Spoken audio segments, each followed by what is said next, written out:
Hello, good morning, good afternoon, or whatever time it is, wherever you are. My name is Kyle Teixeira. This is my father, John Teixeira, and we are TPM, local property managers in DFW and real estate experts bringing you our best advice accumulated throughout the years and from our experience. So let's get into it. This week, we are going to be talking about appreciating your appreciation.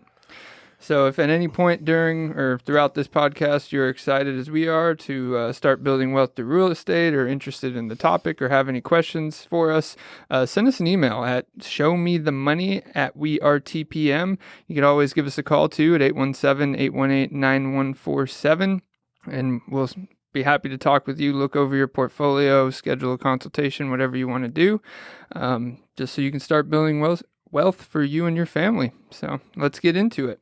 What's up, Kyle?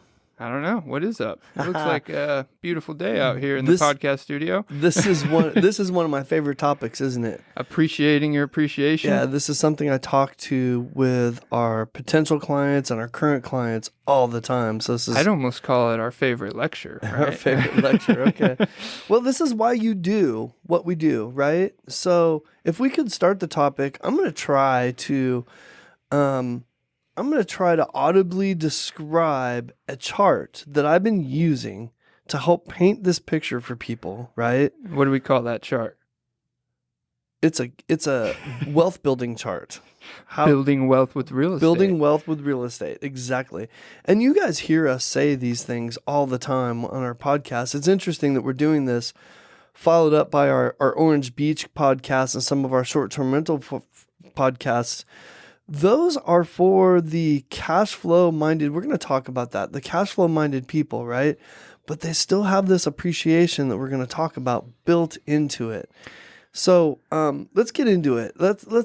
This chart that I'm talking about really paints a picture of how with real estate you build long-term wealth. Mm-hmm. And everybody wants to talk about and focus on what we would call cash flow. So if you draw a line across a piece of paper, if you're listening to this in the car or something, just visually draw a line across and that's your expense for 30 years, right?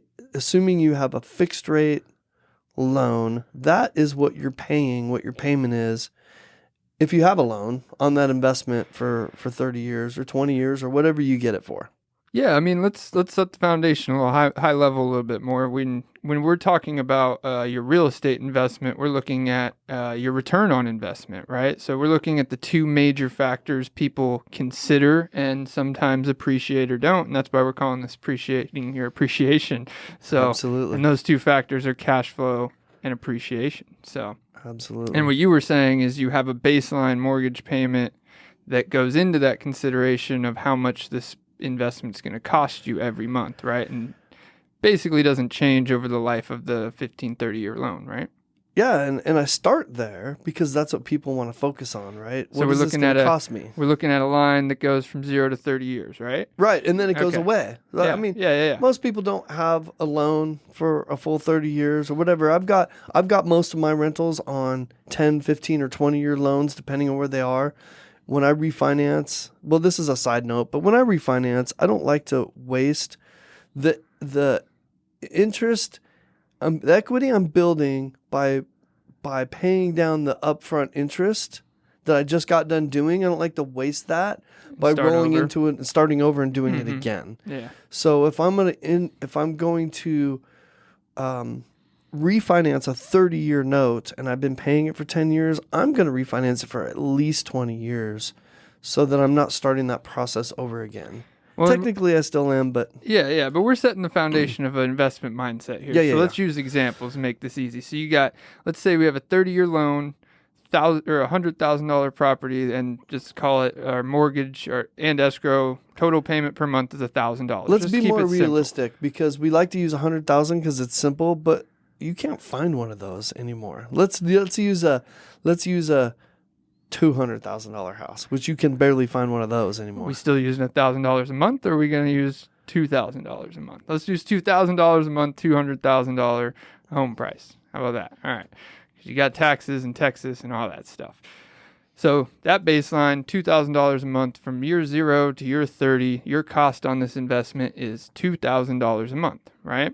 For as long as you have that note. When you're considering it, your return on that investment would be let's start with cash flow. You're looking at your cash flow. You want your incomes on average to exceed that $2,000 a month. Let's call it $200 of cash flow, $2,200 a month coming in. You got $200 of cash flow in your pocket. Now, we're not looking at a straight line with rental rates either. Over 30 years, especially, that $200 a month, while your $2,000 is not changing, your rental rates in all areas will go up, right? So that cash flow will grow incrementally over the years. And what do we call the cash flow? Cash flow's your... I call it kind of like your bonus money, right? Mm-hmm. It's capital that we use to build our empire. That's what I use it for. That's what I try to teach people to use it for. And we're going to get into that a little dividends. bit. Well, okay, so dividends, so fine, but that was a really good description, Kyle. So there's a small gap there that grows over time. Was the picture you were painting was. You have that straight line, $2,000 a month. We're renting for $2,200 to start off with, and we have a house worth $200,000 at the very beginning of this line. And as the years go on, that $2,200 becomes $23,000, becomes $25,000, becomes $28,000, but our payment is still $2,000. Mm-hmm. So our cash flow grows over the years and gets bigger and bigger and bigger. And that's what you were just describing. Yes, and we're using a tiny example. Let me throw in that we know that taxes and insurance can adjust that monthly rate a little bit and grow a little bit, but it won't grow near the rental rate, right? But what we're talking about here is what needs to be appreciated in appreciation is equity, right? And how you have equity is the difference between your debt on an asset versus its value, its market value, right? So when you started out that loan, let's assume that you got a 0% down payment just for simplicity. Obviously you didn't, maybe VA, whatever. So you start with $200,000 in debt of that asset. It's worth $200 because you just bought it. That's zero, right? But as those 30 years go down and you're making that $2,000 a month monthly payment, that mortgage principal is on the opposite side of that chart, or the bottom side of that chart, where it's going down, right? So how much should you owe on that property after 30 years? Okay, okay, so now you're describing two things at once. So let's split that up for everybody, because it's a little bit harder when you're listening to this. The top of that chart that we're talking about is your value, right? So that $200,000, the value of your home goes up and up and up and up. Got to that part yet. Okay. But yeah, that's the point, is your mortgage principal goes down to zero. Yes. Right? Over that 30-year term, while your value starts at 200 and goes up to, say, after 30 years, 400,000, right? So when you started with zero equity and you're paying towards a $200,000 debt, they grow parabolically away from each other is really what we're getting at. That, you started at zero, now you have $200,000 paid off after 30 years and a $400,000 property. Well, you have $400,000 in equity, right? So appreciating that appreciation is key to any analysis or looking at the success of a real estate investment, because it's not all about cash flow. Cash flow, while you call it the bonus, is because you just generated $400,000 in equity after that example. That's a good investment. It's because when I look at that chart and I look at the difference between my current value and my current principal balance on my loan, that is where my wealth is built. And when I look at that chart and I see the difference between those two, that cash flow on that same chart looks like nothing compared to the wealth I built in appreciation, right? Yeah, and we've talked about in previous episodes how you can reinvest that cash flow to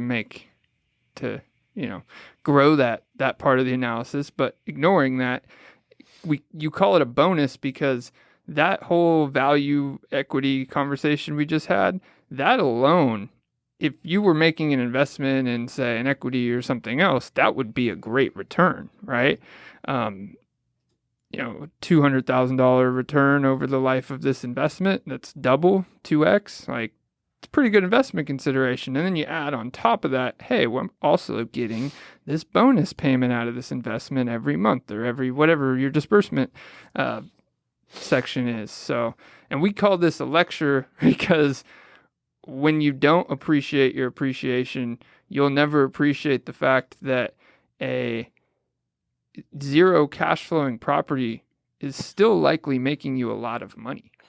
We've heard that argument many times. If I'm only cash flowing $100 a month, is this worth it? Well, the value. Let me sit down with you and show you the value at December 31st of last year was say $250,000 for your property, and here we are a year later looking at it in December, and now it's $320,000 for your property. So yeah, you made zero in cash flow over the year, but you made $70,000 in appreciation. Does that sound like a little bit of money? Not if you appreciate the appreciation. Yeah, and to your point, the reason we quote unquote you're referring to it as a lecture is because we constantly have to remind people that people focus, investors typically have a tendency to focus on their cash flow, right? Steve over there behind the board over there, he's got a rental property of his own, and I bet you him and his wife, they count those dollars that they get every single month, right? It's important to people when you have, especially if you have one or two rentals, right? That's what you focus on. That's the story you tell, right?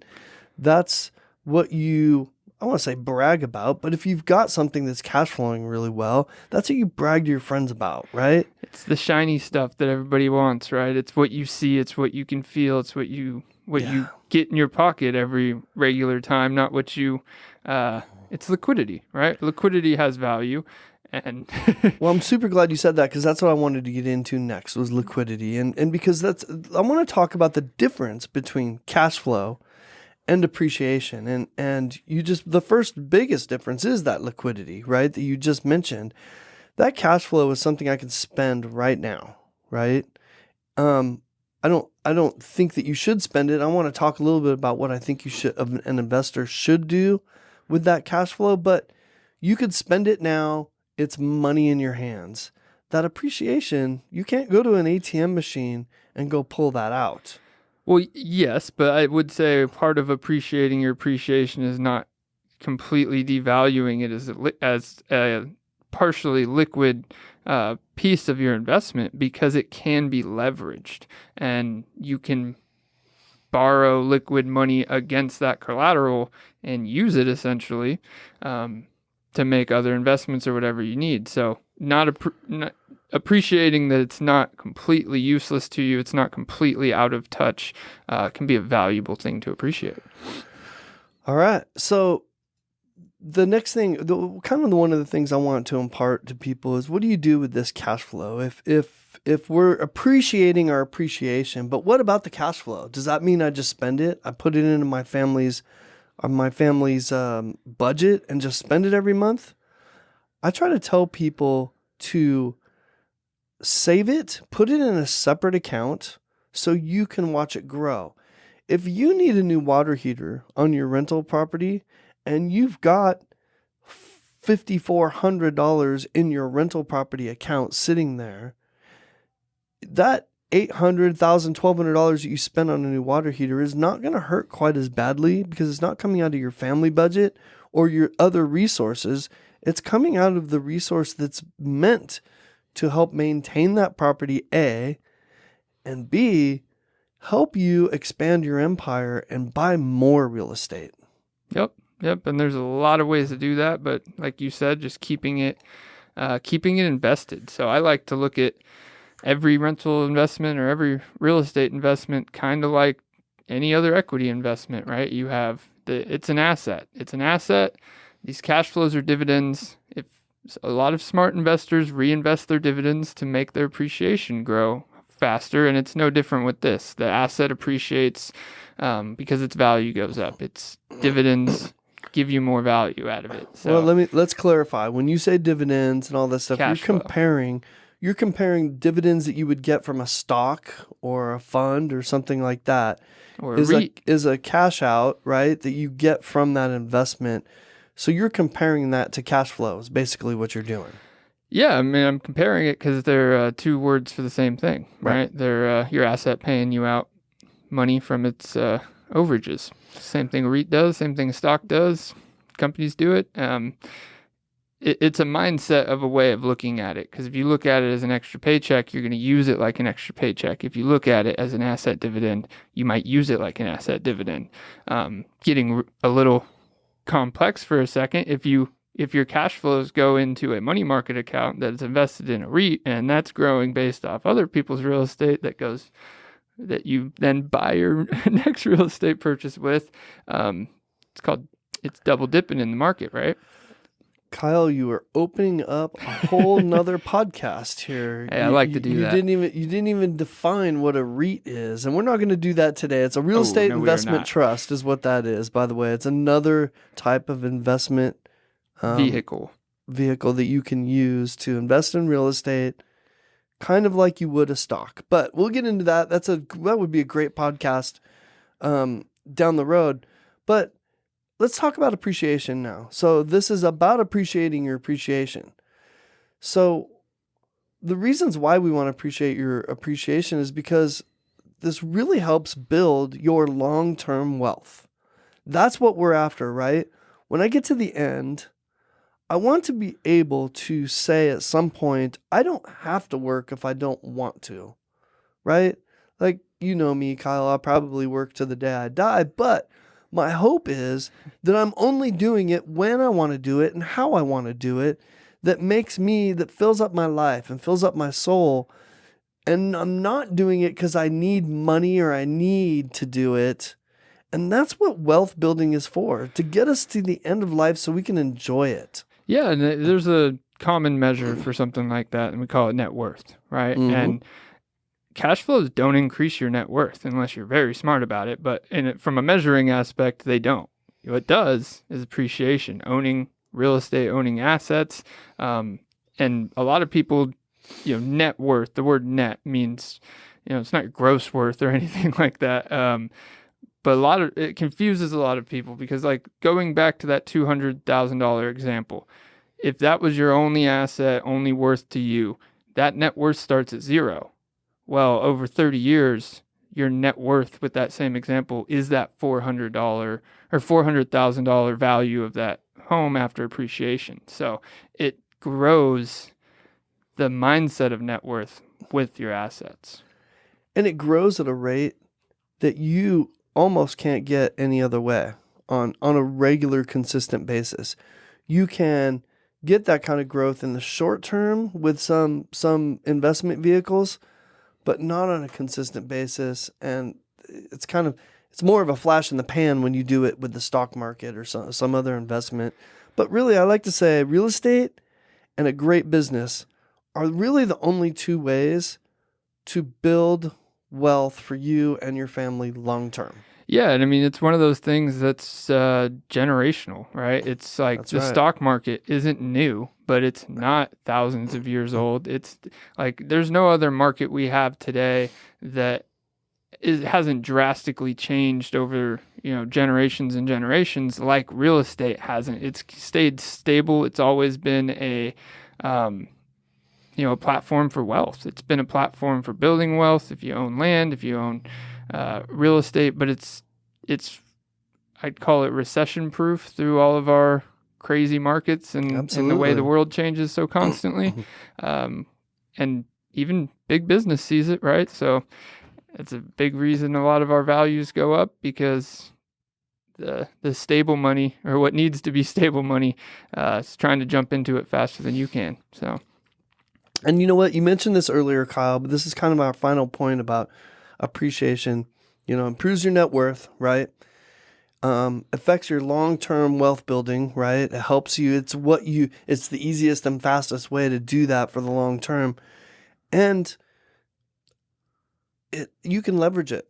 It's a snowball effect. We've mentioned the potential for a snowball effect in your huge favor. We talked about it with the Setons episodes ago, building your empire, but you can use the asset's value, as that grows way past your debt or significantly past your debt, you leverage that equity to get more homes that will build you more value and just keep rotating that and snowballing. So people always say it's hard to get started in real estate. It is harder to get started in real estate than it is to continue investing in real estate, because once you're started, it can grow itself. It really can snowball. That's how we called that episode "Building Your Empire," because the empire gets built. If you put in the work. And somebody like the Seatons is a great example of what we're talking about, because they don't do anything, do they?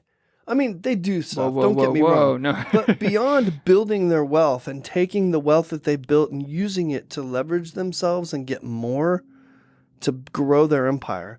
But for their house on 123 Main Street, they're not doing anything. What you're they saying don't have to go there every day and work on it. Yeah, what you're saying is they're intentionally and actively using passive. that snowball effect. All the new purchases and all the new properties they get, it becomes a quicker process and it becomes a more scalable process, because they're just rotating that money back into the building of the empire. And yeah, you can find a stopping point, but if that stopping point's in 10 years and you're looking at your portfolio and you're like, I've never taken a dime out of this, that sucks. It's worth $10 million. It's the wrong word. It doesn't suck. You're not complaining about it. It's because you reinvested those dividends like they did. Hey, y'all want to have some fun? Let's give some people some inspiration. Appreciating your appreciation, right? Mm-hmm. Let's talk about our appreciation. I'm going to start. Hey, Steve, would you be willing to share your experience with appreciation from your rental property with us? Yes, I would. Tell us, because I happen to know for a fact, and that your rental property, you only have one, right? We have one. And it's in California, which is a completely different market than what most people deal with. It's a very volatile market. So that's why I think it's interesting for people to hear a different perspective. When did you buy it? 1987. Wow. We know where this is going. In 1987, I hadn't even graduated high school yet. Okay.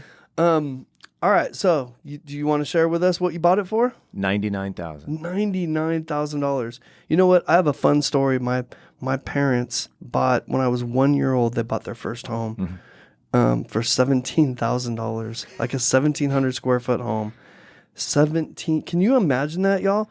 And we drive that around these days. I think they sold it for $380 or something like that when I was like 14 years old. I mean, I'm probably getting those numbers off a little bit, but that's similar to what Steve's about. Steve, you have any idea what your value is right now? Well, I know you're not supposed to go on Zillow. What's Zillow tell you? That's all right. Go ahead. Zillow says it's around $800,000. Okay, so Zillow is actually pretty accurate. Yeah. If anybody's curious about Zillow, I have a definite opinion about it.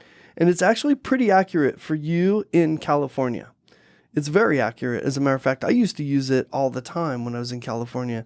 In Texas, it's not as accurate because we're what's called a non-disclosure state. So the data points that Zillow needs to create that valuation aren't there in Texas like they are in California. So you have built $700,000 in equity. Help me do the math, Kyle. What is that? 34 years? Is that right? Did I get that right? 34 years, 700,000. I would bet, Steve, that you have not done anything else in your life that has created as much wealth for your family as that house. Am I right? That is correct. I'm getting kind of personal, but that is correct. All right. I mean, 800% returns isn't too bad. Yeah, I mean, you might own that thing for another 10 years and it might be worth $1.2 million by the time you need to sell it. And you may never need to sell it. Your kids might be selling it up. You know, who knows? But you're never going to, I don't want to say never, but so to this point in your life, you haven't done anything to do that. I want to go to another extreme. Thank you for sharing that, Steve. Absolutely. Well, and while he's on that, I imagine that was paid off. Since it's been 34 years, right? So now his cash flow is even higher than it was when he had a loan. Absolutely. Good point. So, Kyle, do you want to share your age? I got to remember it first. Your age. You don't know how old you are? I'm 25. 25 years old. So you're pretty young. You're pretty young in respect to other people that do what we do, right? Mm-hmm. I get told that. You're pretty young for a homeowner. Yep. And you're very young for somebody that has 2 properties. So you have your primary residence and a rental property, right? That is correct. So 2.5, but let's talk about this. Well, that's true. So let's use a good example of your rental property. That's the first home you lived in, right? Mm-hmm. We've talked about this before. It was your primary residence, and you moved up to get something bigger, better, something else you wanted, and kept that as a rental property, which is a really smart move. If anybody out there thinking that that's the easiest and best way to acquire your first rental property, right? Kyle, do you know the numbers on that house? Like what you bought it for? How long ago did you buy it? You're only 25. It couldn't have been that long ago. Yeah, I bought it. I know all those numbers. I bought it in 2017. Bought it off market. So I got it for 110 with renovation costs, everything 140. So bet you want to know what it is today, 4 years later. Wait a minute. Your purchase price was $110,000. Correct. Okay. Yes. What is it worth right now? Well, the appraiser told me when I refinanced it and moved up that it was in the 260 range. Okay. So you have built $150,000 worth of wealth. It sounds like you used $30,000 or so of your own money to create that wealth. So let's call it $120,000 in wealth of leveraged money, but we'll get on that at Okay. another point. All right. But For $120,000 in wealth for you and your family in 4 years. Yep. This is an even better rate than Steve over here at this point. If you can keep doing that every 4 years, you'll when you're Steve's age, you'll be killing it. Well, markets don't usually get expedited by the things that have expedited it in the last couple of years, but you never know. You never know, right? You're absolutely right. They're not always the way they are, but the point we're trying to make here is that we've talked about planting your tree before. Just plant your tree because the appreciation is constantly happening, whether it's happening at a 4% rate or a 12% rate, doesn't matter. People associate the rate of appreciation to how good the market is. If it's more than 0, it's good, right? Well, and people don't appreciate usually the one part you can appreciate in appreciation is the ability to get what you want, right? It's not always unseen. My first house wasn't my dream home. It wasn't the best thing I wanted at that time, right? A lot of people tell me constantly that if they can't get the exact house they want, quality they want, whatever, where they want, I'm just not going to buy anything. Okay, well, you're going to go rent somewhere that's definitely when you're renting, it doesn't even come into mind if it's where you want or anything like that, right? So you can meet in the middle or meet where you'd rent or whatever and buy that first house just to acquire it. And 3 years later, for example, like I did, look at a cost consideration of how do I get a better house, the better house that I want without spending more money per month or it not really costing me anymore. You rent it out. Yeah, no, that's exactly right. If we use the car analogy, people understand the car analogy really well, don't they? So yeah, but they don't appreciate their depreciation when we're talking about cars. Cars depreciate, but to your point, because we know people that have done this. I know people that are looking right now that were looking at homes to buy for their primary residence 3 years ago, right? And now back then they were looking and they wouldn't buy because they were all Fords, Chevys, and Toyotas. Mm-hmm. And they were only looking to get into a Lexus, whatever, Mercedes, whatever it is they wanted, right? And now the Toyota, Ford, and Chevys are the cost of the Lexus and Mercedes and BMW, right? To use our car analogy. And they're out there still looking and still doing the same thing. If they don't ever plant their tree, they're constantly going to be in this vicious cycle that's just going to keep going. Yeah, it's just like the compound interest argument of you have to start somewhere. You should start in your 20s, what everyone tells you. While that is true, it's because it's time. Time has value just like anything else. Well, if it's always a chasing game until you start.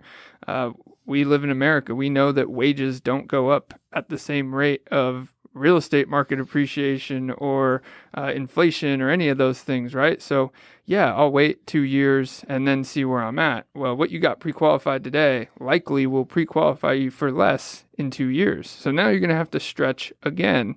And if you didn't want to make that stretch, right now, you'll probably be making a bigger stretch in 2 years and settling even more than you almost did now. And then wondering why you didn't do it now. And then looking at the appreciation you would have had if you did buy 2 years ago. We talked about interest rates. Yeah. Get that tree planted. And with planting the tree too, one thing that nearly no one looks at is if you don't like it, you don't have to stay with it, right? Say you put in that conviction, commitment, you ignore all these objections you have in your head and you go buy that property, and then 3 months later you think is a horrible idea, I should have gone and rented, but whatever it is, then go do that. Go rent an apartment and go to the decision you think you should have made and rent out your house. Well, 2 years later, you'll be looking back at that decision and saying, well, I've rented for the last 2 years. The only difference is I'm now appreciating the appreciation of buying that asset on top of any cash flows or anything else you get from it. And if you care about building credit, it helps you do that. There's all these pros. All right, so I'm going to share a couple appreciation stories of my own, and then I'll let you wrap this up. How's that sound? Because I think we killed this one, but I think it's fun. What people want to hear is Steve's story is fun, right? Your story at your age is fun, right? I hope that this inspires people. I personally, like my primary residence, just to throw some numbers out there, bought that for $250. I'd say I think it's worth about $480 right now. Okay. 16 years. That's pretty good, right? I put some money into it to get it there, but that's pretty good wealth building. Here's the key. I'm doing that over and over and over again, aren't I? Because the power of this appreciation multiplies. If Steve had bought 2 houses in 1987, he wouldn't have $700,000 now in wealth building. He'd have $1.4 million, right? For an extra and he'd have cost $1.6 million of real estate. He didn't know that back then, but so I have another house that I bought I have 2 houses in my same neighborhood. I bought for $150. I believe that one is now worth, last time I checked, like $325. I bought another one for $135 it's like $285. I mean, you start adding this up. Look what these houses are doing. They're not even talking about my Orange Beach condos. Those things have gone up over $100,000 in a few short months, and that's a crazy market right there. But I don't know any other way I could have done that. To be honest, I mean. And we call this appreciating your appreciation because what you're doing right now is appreciating it. But you're not looking at it in your pocket. You're not spending this money. You're not, it's not making you feel on a day-to-day basis like you have all this more money to throw at stuff. If that's your dream, then work harder at making more money at your job or whatever, because that's not the goal of investments. It's appreciating the success of your investment and your investment goal. And when they're realistic, you can appreciate when they exceed that realistic right, because down the road, I'm either going to take my cumulative empire and use that cash flow to live off of, or I might sell some stuff off. When I get to an age where I'm like, okay, I'm done. I don't want to do this anymore. I want to chill on a beach. I can sell one of my houses and use that to chill on a beach for the rest of my life. And fortunately, if you've got several houses like I do and some of our clients do, I could keep doing that. Right? Like, okay, ran out of money. Let's sell another house. I mean, that's the goal here, to get us to the end with as much wealth to either pass on to our loved ones or just to get us to the end so that they don't have, so we can enjoy our life the way we were put on this earth to enjoy it. And our loved ones don't have to worry about how they're going to support us and get us to the end. Yeah, it's all a game of who takes advantage of what's out there, right? And as early as you do it, the better it turns out. Time That's is right. the most, in investing, time is the most valuable factor, always. Doesn't matter what avenue, what vehicle, any of it, time is the most valuable factor. And the more of it you have, the more of all those things you can acquire. Because like you said, you could sell all 5, but if they're all paid off, you could also pull all that money out of all 5 and let those tenants continue to pay it down. And now you got that money in your pocket, and it's just starting over that process. But now you have the nest egg, right? It's a transfer. And to your point, you are going to have a way better life at the end of your life when you are 80, 90, 100 years old looking back on your life. You're going to probably have a much more fulfilling life than I did because you started this process and started planting your trees much earlier than I did, right? Where I'm going to probably have a much more fulfilling life than a lot of other people that aren't doing it at all, right? Well, yeah, and it's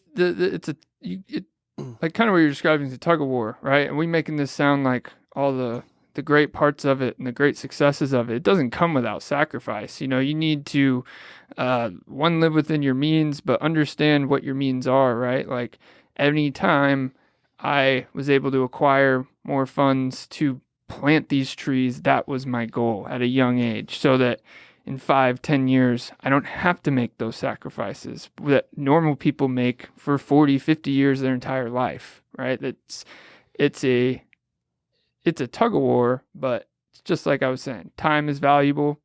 You take a little bit of time now to execute your investment goals, you get a lot more time later to enjoy the fruits. Where if you try to enjoy fruits first, we all know how that ends. That's right. That's right. Credit card companies love That's it right. when you try to enjoy the fruits first. But. Exactly. All right. Close us out, Kyle. I think we killed this one. We did, and great talking to you guys. Well, if one thing I did forget to mention, but probably the most important, is we are not financial advisors, and this is not financial advice, but we are always happy to talk to you about any of it or give you our advice or our experience and tell you how to build wealth with real estate. We always have opinions, don't we, Kyle? Yeah, they're just all just opinions. They're validated and no. But yeah, we'll end this one. Thank you guys for tuning in.